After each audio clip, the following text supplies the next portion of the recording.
नमस्कार, मी Mansi. News अनकटच्या top 10 मध्ये तुम्हा सगळ्यांचं स्वागत करते. पाहूयात आजच्या टॉप 10 घडामोडी. आपल्या वक्तव्यामुळे नेहमी चर्चेत राहणारे शंकराचार्य स्वामी अविमुक्तेश्वरानंद सरस्वती यांनी महाराष्ट्रात होत असलेल्या निवडणुकांवरही भाष्य केले. ते म्हणाले, महाराष्ट्रात हिंदूंच्या हितासाठी काम करणाऱ्यांनाच मत द्यायला हवं. यावेळी त्यांनी मुख्यमंत्री एकनाथ शिंदे यांचं कौतुक करत ते छत्रपती शिवाजी महाराजांचं कार्य करत आहेत. त्यांनी गायीला राजमातेचा दर्जा दिलाय असंही म्हटलंय. भाजपने काँग्रेस नेते राहुल गांधी यांच्या विरोधात निवडणूक आयोगात धाव घेतली आहे. जाहीर सभेत खोटे आणि बिनबुडाचे आरोप करून भाजपची बदनामी केल्याची तक्रार भाजपने केली. केंद्रीय कायदा आणि न्याय राज्यमंत्री अर्जुन राम मेघवाल यांनी सांगितलं की भाजपच्या शिष्टमंडळाने मुख्य निवडणूक आयुक्त राजीव कुमार यांची भेट घेतली आणि त्यांना सांगितलं की लोकसभेतील विरोधी पक्षनेते राहुल गांधी 6 नोव्हेंबर रोजी महाराष्ट्राच्या निवडणुकीदरम्यान पुन्हा एकदा खोटं बोलले. त्यांनी संविधानाबाबत खोटे आणि बिनबुडाचे आरोप करत भाजप संविधान नष्ट करणार असल्याचं सांगितलं. त्यांचे हे विधान खोटे आणि निराधार आहे.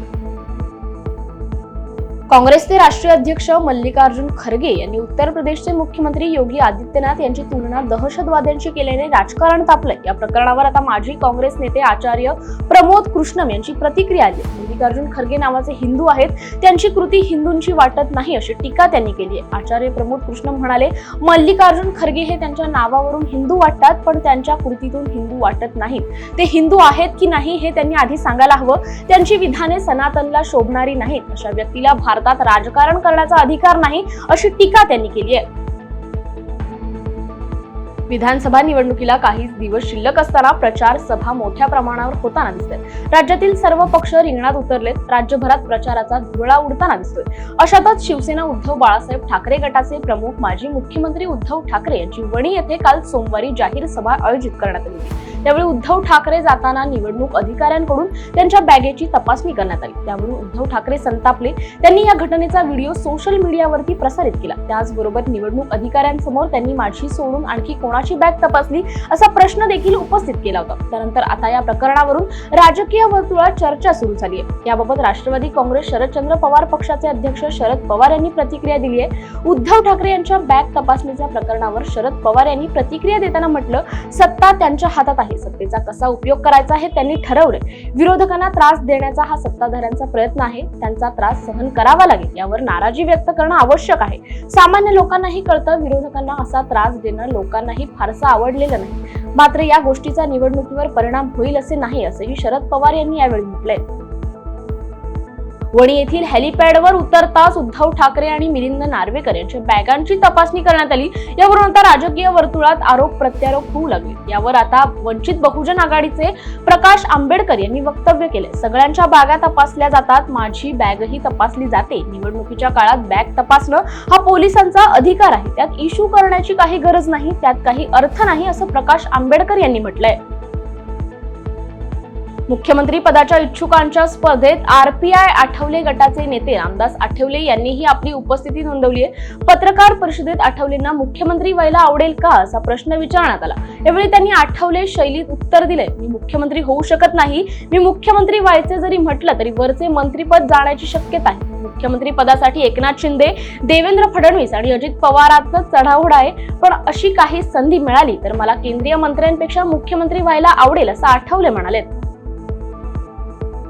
मागील 75 वर्षांपासून ख्रिश्चन समाजाचा केवळ मतदानासाठी वापर केला गेला. एकही नेता विधिमंडळात पाठवण्यात आलेला नाही. परिणामी राज्यातील 50 लाख मतदार असलेला ख्रिस्ती समाज कायम मागासलेला राहिला. समाजातील योग्य व्यक्तींना विधानसभा, विधान परिषदेवर आणि स्थानिक स्वराज्य संस्थांच्या निवडणुकीत संधी, वेगवेगळ्या महामंडळांवर तसेच अल्पसंख्याक मंडळांवर प्रतिनिधित्व आणि समाजाच्या आर्थिक आणि शैक्षणिक उन्नतीसाठी पंडिता रमाबाई यांच्या नावाने आर्थिक विकास महामंडळाची निर्मिती या मुद्द्यांच्या पूर्ततेचे आश्वासन मिळाल्यामुळे राज्यातील ख्रिश्चन समाजाने महाविकास आघाडीला पाठिंबा देण्याचा निर्णय घेतलाय. राष्ट्रीय तपास संस्थेने काल दहशतवादी संघटना अल कायद्याशी संबंधित संशयितांच्या विरोधात देशभरात मोठ्या प्रमाणावर शोध मोहीम राबवली. या कारवाई अंतर्गत जम्मू काश्मीर, कर्नाटक, पश्चिम बंगाल, बिहार, त्रिपुरा आणि आसामसह 9 ठिकाणी छापे टाकण्यात आले.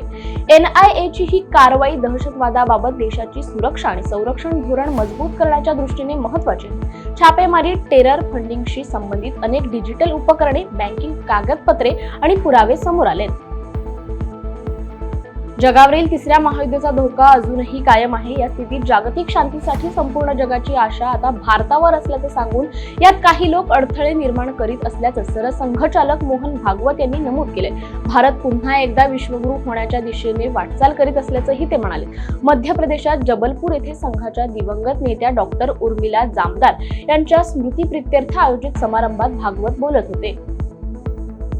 विधानसभा निवडणुकीच्या पार्श्वभूमीवर महाराष्ट्र राज्य रस्ते परिवहन महामंडळाच्या 9232 बस निवडणूक आयोगाला आणि पोलीस प्रशासनाला देण्यात येणार आहेत. या बस 19 आणि 20 नोव्हेंबर या 2 दिवसांसाठी प्रासंगिक भाडेतत्वावर देण्यात येणार असून निवडणुकीच्या साहित्याची वाहतूक करण्यासाठी त्या महत्त्वाची भूमिका बजावणार आहेत. मात्र या बसची मागणी दिवसातील ठराविक कालावधीसाठी असल्याने नियमित प्रवासी वाहतुकीवर परिणाम होणार नसल्याचा दावा प्रशासनाने केलाय. वेळ झाली आहे टॉप 10 मध्ये इथेच थांबायची. पाहत रहा न्यूज अनकट.